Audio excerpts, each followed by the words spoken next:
Bonjour tout le monde, aujourd'hui on se retrouve pour une nouvelle vidéo d'analyse hebdo sur le chart du Bitcoin.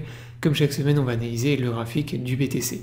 Et ça tombe bien parce que cette semaine il y a eu du mouvement sur Bitcoin. Donc la semaine dernière, pour rappel, je vous avais montré qu'on avait cassé le bull flag qu'on avait ici. Donc on consolidait à l'intérieur d'un range, on est venu le break, il y a eu une validation de la cassure et à partir de là, moi je vous avais donné deux scénarios. Le premier c'était de pump jusqu'à environ 112 000, 113 000 dollars pour venir liquider l'énorme pool de short qu'on avait ici. C'est-à-dire en fait retaper le haut de notre range et derrière deux possibilités, soit il y avait une continuation de la tendance bull, c'est-à-dire qu'on retrouvait beaucoup d'acheteurs, beaucoup de gens qui achetaient, qui FOMO et on maintenait une tendance haussière jusqu'à 120 000 dollars, donc 120 000 dollars qui est la target du pattern. Donc lorsque vous prenez l'amplitude du range, à la cassure, ça vous amène environ vers les 120 000, 119 000 dollars. Ou inversement, donc le scénario de bear trap, c'est-à-dire que derrière, on retapait juste le haut du range, on se retournait et on repartait dans une tendance baissière.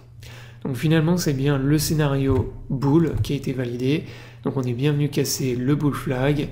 Derrière, on a retrouvé des acheteurs, ça a pump.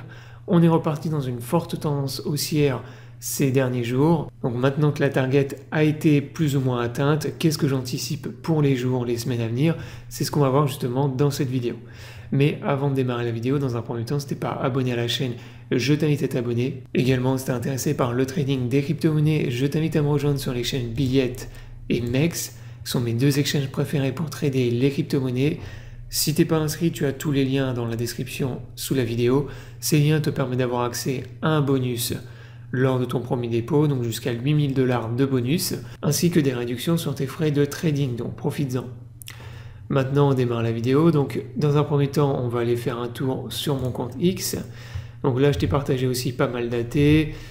Très important, donc cette semaine, je vous ai partagé le pattern le plus important sur Bitcoin. Donc, j'ai fait une vidéo dédiée à ça cette semaine sur la chaîne YouTube.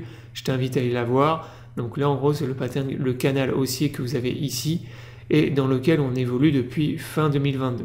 Donc ça, c'est vraiment le pattern, donc le canal qui maintient en fait le bull market pour le moment. Ensuite, je vous ai fait une AT, vous avez partagé les maps de liquidation. Ici, quand le Bitcoin avait pump aux alentours des 112 000 dollars, donc je vous ai montré qu'on avait liquidé l'énorme pool de short qu'on avait et que il y avait pratiquement plus de short à liquider et inversement on avait beaucoup de longs. Donc ça, on va aller voir également les maps de liquidation puisque là c'est hyper intéressant à les voir étant donné qu'il n'y a plus du tout de short à liquider. Donc là suite au pump qu'on a eu ces 3-4 derniers jours, les shorts se sont fait éclater, donc là liquidés totalement. Et inversement, maintenant, on a beaucoup de liquidations de longues. Donc là, vous avez l'histogramme des liquidations sur Bitcoin pour les exchanges Binance, OKX et Bybit. Donc les trois exchanges où il y a le plus de levier.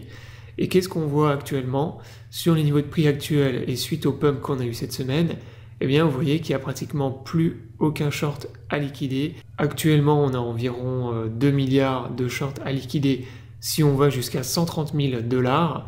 Et du côté des longues, si on descend ne serait-ce qu'à 100 000 dollars, on voit qu'on a environ 20 milliards de shorts. Donc il y a 10 fois plus de longues à venir liquider que de shorts actuellement. Alors après, ce qui peut se passer, c'est que si on maintient et qu'on consolide sur les niveaux de prix actuellement, on peut accumuler à nouveau beaucoup de shorts. Donc c'est ce qui s'est passé durant le range qu'on a fait ici, dans lequel on était bloqué du mois de mai jusqu'à juillet. Ce qui s'est passé, c'est qu'on a accumulé énormément de shorts au-dessus du pattern, et une fois qu'on est venu le casser, eh ben, ça a liquidé du short, et ça a plus ou moins favorisé le pump. En tout cas, ça a donné du carburant pour le pump qu'on a eu par la suite. Donc pump qui a été bien sûr alimenté derrière par les ETF.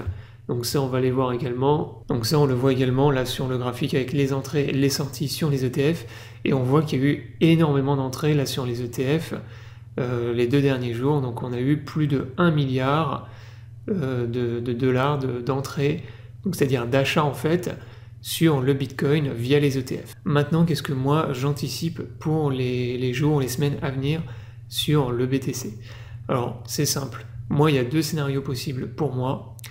À court terme, bon déjà, il n'est pas exclu que le Bitcoin il continue à monter un petit peu, parce que là on voit qu'on n'a pas totalement atteint la target du pattern, donc pourquoi pas avoir un Bitcoin voilà, continuer, en plus il y a beaucoup de FOMO d'entrée sur les ETF et tout ça, donc un Bitcoin qui continuerait à monter un petit peu plus haut, par exemple au-dessus des 120 000 $, pourquoi pas, ça c'est largement possible.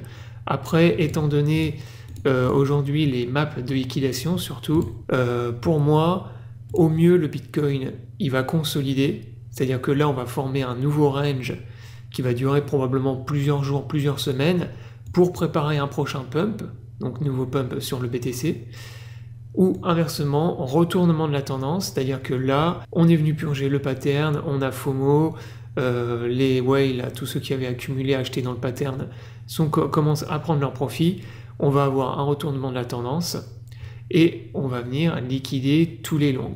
Et là, les longs, il y en a un paquet à venir liquider, je vous ai dit, jusqu'à environ 100 000 $. Alors après, ça ne veut pas dire forcément qu'on va redescendre jusqu'à 100 000 $, mais les probabilités d'avoir une baisse et de retracer le pump sont très très importants. Sachant que la dernière fois qu'on a eu un écart entre les liquidations des longs et des shorts aussi énorme, la dernière fois, je me rappelle très bien, c'était quand on était ici, lorsqu'on avait fait l'ATH en mai, donc quand on était venu taper justement les 112 000 $ en mai, on n'avait plus du tout de short à venir liquider, et inversement on avait énormément de longs, et derrière on avait eu ce fameux retournement de tendance, où on est venu former un pattern de consolidation, donc un énorme range, raison pour laquelle je vous ai parlé de range tout à l'heure, donc de formation et de construction d'un nouveau range sur le Bitcoin, avant de repartir éventuellement dans une nouvelle tendance haussière. Donc voilà, la vidéo est terminée, j'espère qu'elle vous aura plu, je vous invite à vous abonner à la chaîne pour ne pas rater les prochaines vidéos, je vous souhaite à tous une bonne journée et à bientôt pour une prochaine vidéo.